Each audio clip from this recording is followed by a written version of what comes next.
चाललं असतं तर मी आता फोनच केला नसता ना. मी तुझ्या रूम मध्ये येऊ का तू इथे येतोयस? थांब.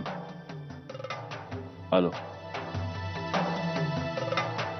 अहो काय झालंय? काही टेन्शन आहे का? नाही, आलो.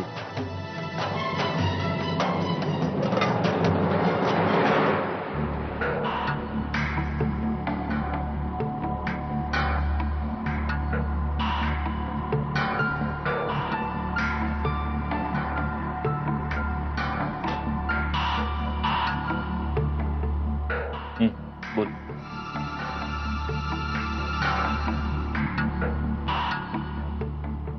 मला एका प्रश्नाचं उत्तर हवंय.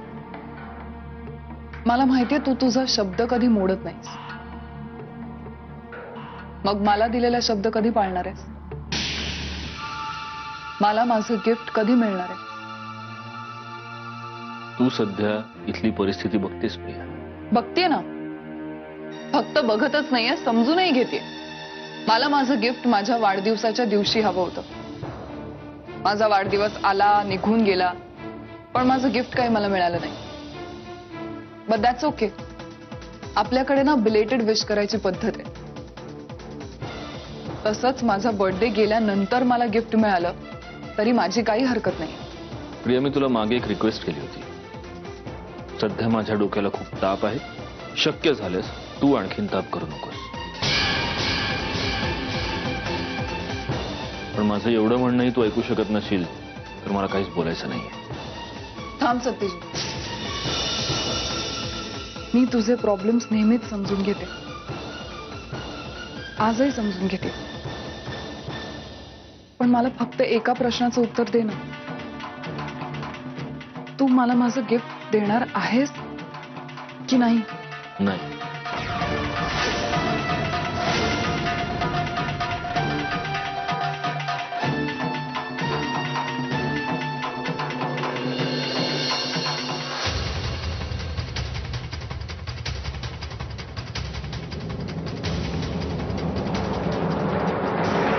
प्रियंक, दादाच्या तावडीतून मंजुषाताईंची सुटका झाली, सगळं चांगलं घडतंय.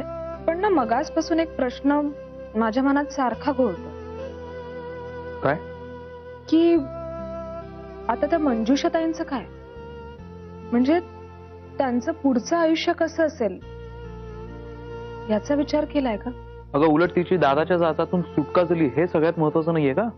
हो, पण दादाच्या तावडीतून सुटका हा शेवट नाही ना असू शकत. त्यांच्या पुढे त्यांचं अख्खं आयुष्य पडलंय. काय करणार आहेत त्या? अरे, उलट तिच्या समोर तिचं अख्खं आयुष्य पडलंय ही सगळ्यात चांगली गोष्ट आहे. हार्डली तिचं आता वय 25 वगैरे असेल आणि शिकलेली आहे, स्वतःच्या पायावर उभी राहू शकते. आणि दादा म्हणजे काय तिचं सर्वस्व नव्हतं. तिच्या आयुष्यात लागलेला एक कलंक होता, तो पुसला गेला बस. नाही, पण एखाद्या स्त्रीसाठी असं एकटीनं आयुष्य जगणं सोपं नसतं रे विहंग. आणि तशी ती दिसायला काही वाईट नाहीये.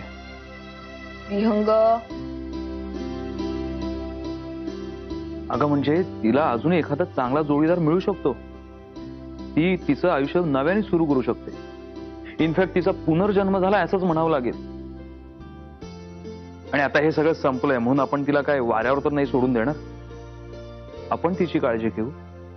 तिच्या आयुष्याची घडी बसवायला आपण तिला मदत करूच ना.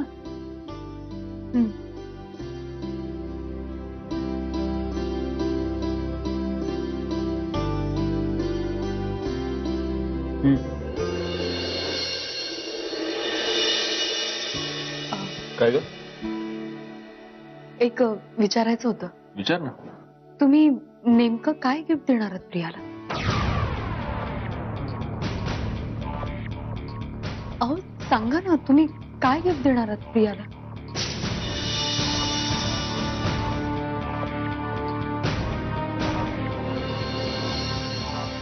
मी सांगते मंजिरी.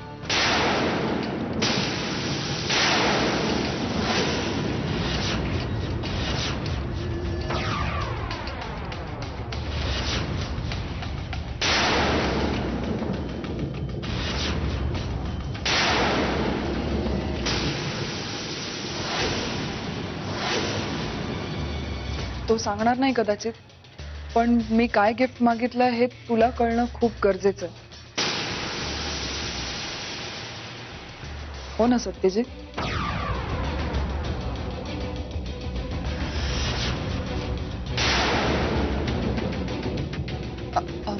मंजिरी, तुला माहितीच आहे, गावाकडे माझ्या आईचं घर आहे. आई गेल्यापासून गेले 2.5 वर्ष मी इथेच राहते. पण आता माझे काका आहेत ना, ते घर बळकवायच्या मागे. त्यामुळे मला तिथे जाऊन काय तो सोक्षमोक्ष लावणं भाग आहे. मी एकटी गेले असते, पण माझं म्हणणं तिकडे कोणी ऐकून घेणार नाही. म्हणून मी सत्यजितला सांगत होते की माझ्यासोबत चल. तो आला की माझं कामही संपेल आणि तो असल्यामुळे मला कोणी फसवूही शकणार नाही. पण माझं एवढंसं कामही तो करायला तयार नाही. नाही, अर्थात त्याची काही चूक नाहीये, त्याच्या मागे 1000 कामं आहेत महत्वाची. म्हणून मी विचार केला बर्थडे गिफ्ट म्हणून हेच मागते, म्हणजे तरी तो वेळ देईल. पण बॅड लक, मला नाही वाटत तो वेळ देऊ शकेल. आता तूच सांग, ह्यात माझं काय चुकलं? माझा या घरातल्यांवर एवढाही हक्क नाहीये का? एक मैत्रीण म्हणून मी सत्यजितकडे एवढाही मागू शकत नाही?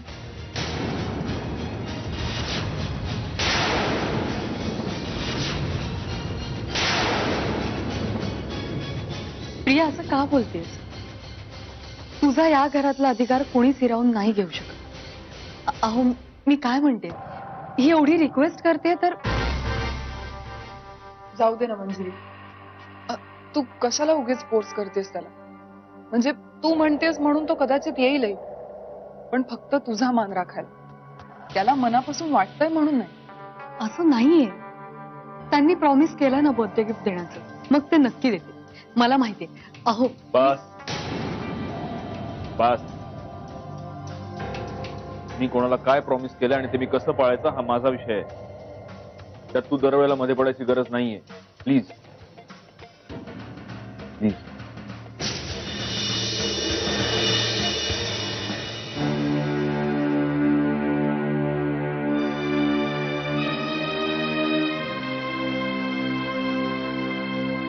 काय चाललंय तुझं?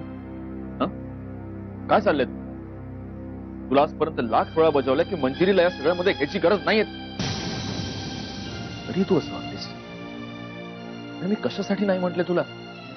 मी तुला फक्त एवढंच म्हटलं की आता माझ्या हातात काही महत्वाची काम आहेत, ती मला संपवू दे, मग तू म्हणशील तिथे आपण जाऊया. तुला शेवटचं सांगतोय प्रिया, हा विषय काढून पुन्हा माझ्या डोक्याला कटकट करायची नाही. कटकट करत नाहीये. आणि माझ्यावर का चिडतोयस? उलट तू मला थँक्स म्हणायला हवं. तुझ्या डोक्यावरचं ओझं हलकं केलं मी. सत्यजित तिला 100% पटेल, रादर पटलंय असं कारण दिलं मी. आता तुला उगीच खरी खोटी कारण सांगायची गरज नाही. आणि माझी अटही कंप्लीट झाली, म्हणजे आपण दोघं बाहेरही जातोय आणि तिला सांगून. So everything is set.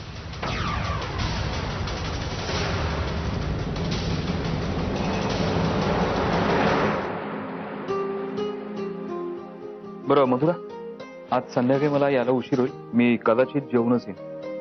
काय व्यंग? काय उशीर काय? आपलं ठरलं होतं ना आज शॉपिंगला जायचं.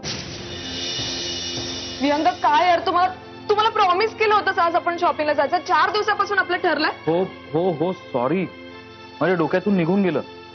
आणि आज तसंही खूप महत्वाचं काम आहे. त्या दादा होकरच्या बायकोला मला SP साहेबांच्या ऑफिसला घेऊन जायचंय आणि ते आजच व्हायला हवंय. अरे हो, ते महत्वाचं काम आहे, पण जाऊ दे आता, मी तरी काय बोलणार आहे. मधुरा, लगेच एवढं अपसेट व्हायला काय झालंय? अपसेट होऊ नको तर काय करू रे विहंग? मी काय तुला फिरायला जायला तर बोलवत नाहीये ना. 2 महिने होत आले आपल्या लग्नाला. संसाराला लागणाऱ्या बेसिक गोष्टी सुद्धा नाहीयेत आपल्याकडे. त्या क्षणाला जायचं होतं ना आज आपल्याला शॉपिंगला. ओके, मग आपण परवा गेलो तर. बास, 1760 वेळा ऐकलंय मी तुझं आज जाऊ, उद्या जाऊ, परवा जाऊ, तेरवा जाऊ. कंटाळा आला यार मला. एक काम कर ना, तू एकटीच का जात नाही? आणि तसंही मला त्या गोष्टींमधलं काहीच कळत नाही. हो ऑप्शन सुचवल्याबद्दल धन्यवाद. नाही मला हे सुचलंच नव्हतं की मी एकटी सुद्धा जाऊ शकते. विहंग, जसा ऑप्शन माझ्याकडे आहे ना तसा तो तुझ्याकडे सुद्धा आहे. मंजुषा वहिनींना जिजू सुद्धा घेऊन जाऊ शकतात की. ठीक आहे, मी माझी सगळी महत्वाची कामं कॅन्सल करतो आणि तुझ्याबरोबर येतो संध्याकाळी. इट्स ओके, मी जाईन एकटी. कसं आहे ना, मला रस्ता माहितीये, मला मार्केट कुठे ते माहितीये, माझ्याकडे पैसे सुद्धा आहेत म्हटल्यावर माझी एकटी मी जाऊच शकते नाही का. तू जा, हा तू जा, तुझ्या ऑफिसमध्ये जा, काम कर, महत्वाची कामं कर. मी जाईन माझी. आणि हो, स्वतःची कामं स्वतः करायची हे तूही लक्षात ठेव.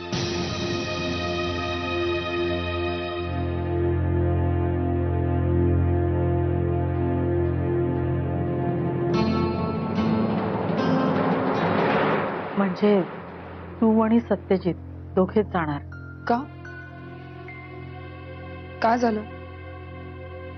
आमचं असं एकत्र बाहेर जाणं तुला आवडलेलं नाही बहुतेक. नाही म्हणजे तसं नाही,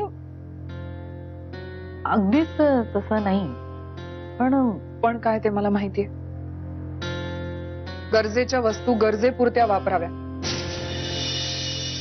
गरज संपल्यावर त्यांना कवटाळून राहण्यात काहीच अर्थ नाही.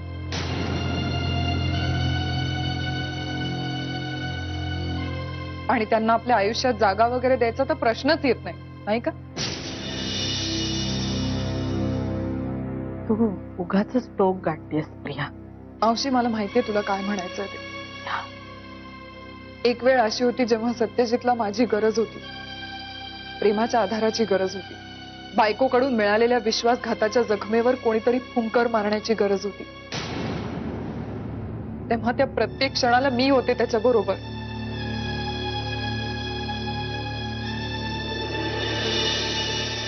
मी कधीच नाकारलेलं नाही प्रिया. मावशी, तू पाहिलायस ना, माझ्या मांडीवर डोकं ठेवून रडताना पाहिलंयस तू त्याला. तेव्हा तूच सांगितलंस ना रात्रभर त्याची सोबत करायला. आठवतंय ना? हे बघ मावशी, मी त्याची जी मदत केली त्याच्या मोबदल्यात मी काही मागत नाहीये. म्हणून माझ्यासोबत यायला मी नाही सांगत आहे. प्रिया, तू खूप मोठा गैरसमज करून घेतलाय. हे बघ, तू सत्याबरोबर जाण्यात माझी कसलीच हरकत नाहीये, पण घरची परिस्थिती बघ ना. हे बघ, घरामध्ये मंजिरी गरोदर आहे, तिला सत्यजितची गरज आहे. शिवाय घरात दादा होळकरची बायको आहे. अशा परिस्थितीत सत्या घरामध्ये असावा असं मला वाटलं तर त्यात गैर काय? हे बघ, तुला दुखावण्याचा हेतू नाहीये माझा. नाही, मी अजिबात दुखावले गेले नाही. हक्कच नाहीये ना मला. आणि काही वाईट व्हायचं म्हणत असेल तर मी सांगते ना, काही वाईट होणार नाही. त्या दादा होळकरला अरेस्ट झाले, तो जेलमध्ये.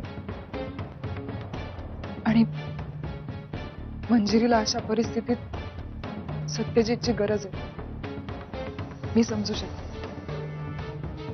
म्हणून मी सत्यजितला माझ्या बरोबर नाही घेऊन जात. तिकडे तो माझा गुंड काका, त्याचं काय करायचं, कसं हँडल करायचं ते माझं मी बघीन. कारण शेवटी तो माझा प्रॉब्लेम.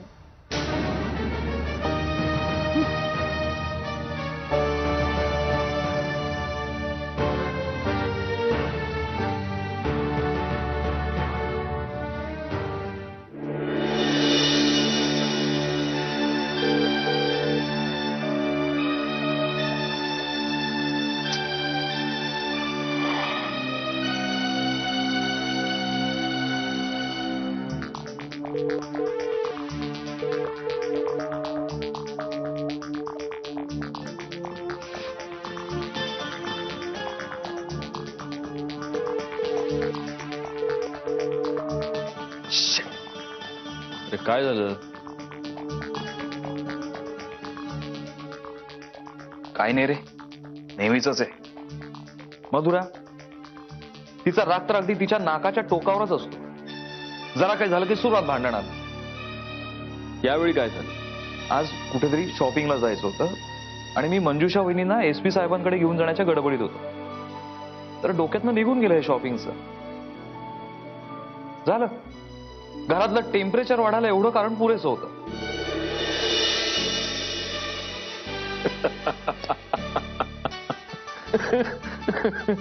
अभिनंदन, कसलं? तुम्ही खऱ्या अर्थानं गृहस्थ झालात. एनिवे, मस्करी सोड. एवढाच जर प्रॉब्लेम असेल तर तू जा तिच्या बरोबर शॉपिंगला. मी घेऊन जाईन मंजुषा वहिनींना SP साहेबांकडे. नाही, त्याची काही गरज नाही. मीच घेऊन जाईन. हे कारण आता काय ना, ऑलरेडी भूकंप झालेला आहे, त्यामुळे परिस्थिती अशी एवढ्यात आटोक्यात येणार नाही.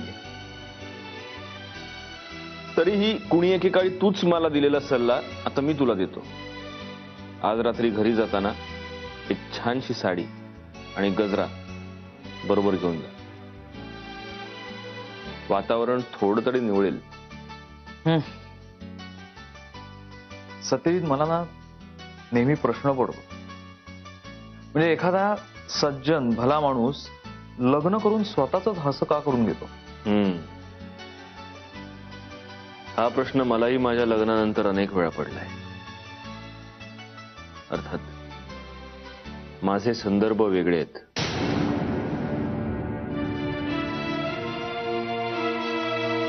साडी आणि गजरा न विसरता.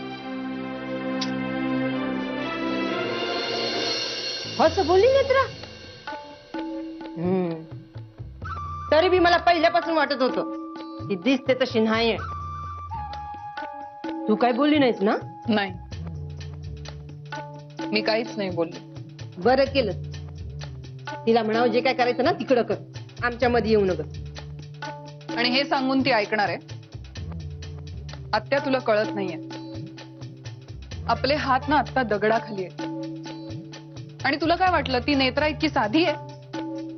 तिला जर आपण सांगितलं की आपल्याला तिची गरज नाहीये तर ती आपल्याला सुखासुखी सोडून देईल? नाही. आपल्या प्रत्येक गोष्टीत, प्रत्येक कामात काही ना काही आडकाठी करत राहील. ते बघून घेऊ. अगं पण हे सगळं करण्याच्या नादात आपलं मूळ काम राहतंय, त्याचं काय? असं म्हणतीस?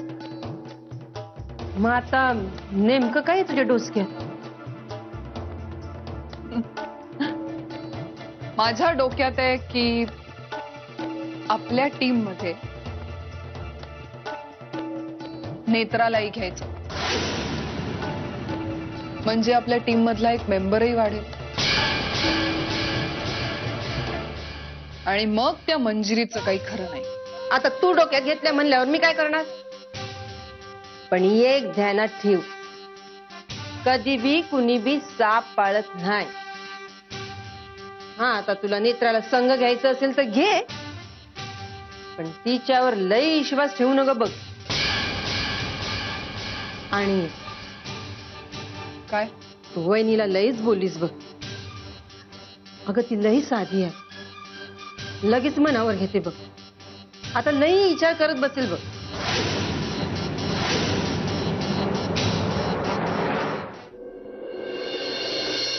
तुम्ही बसा, मी कॉफी घेऊन येते. नाही नको. अहो असं काय करता? मग थोडं खायला तरी आणते मी. खरंच भूक नाहीये.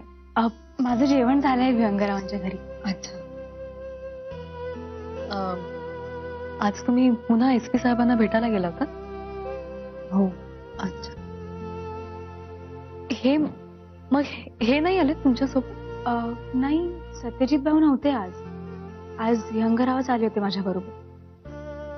खर तर वहिनी, आज काय झालं कुणास ठाऊक, पण SP साहेबांसमोर काहीच बोलू शकत नव्हते मी. बरं झालं विहंगराव होते, खूप धीर दिला त्याने मला.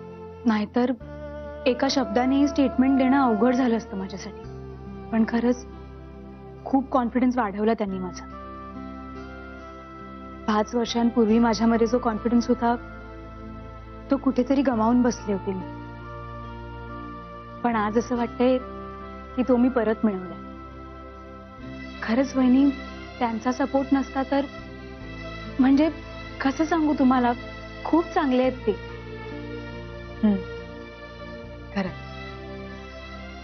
खरंच खूप चांगले आहेत विहंग भाऊजी. म्हणजे त्यांना जे करावं असं वाटतं ना ते तेच करतात. मला खूप चांगलं माहिती आहे जेव्हा सगळं जग माझ्या विरुद्ध उभं होतं तेव्हा फक्त विहंग भाऊजी माझ्या पाठीशी उभे राहिले. म्हणजे नेमकं काय झालं होतं? एक मिनिट, गॅसवर दूध ठेवलं, मी आलेच पटकन आले.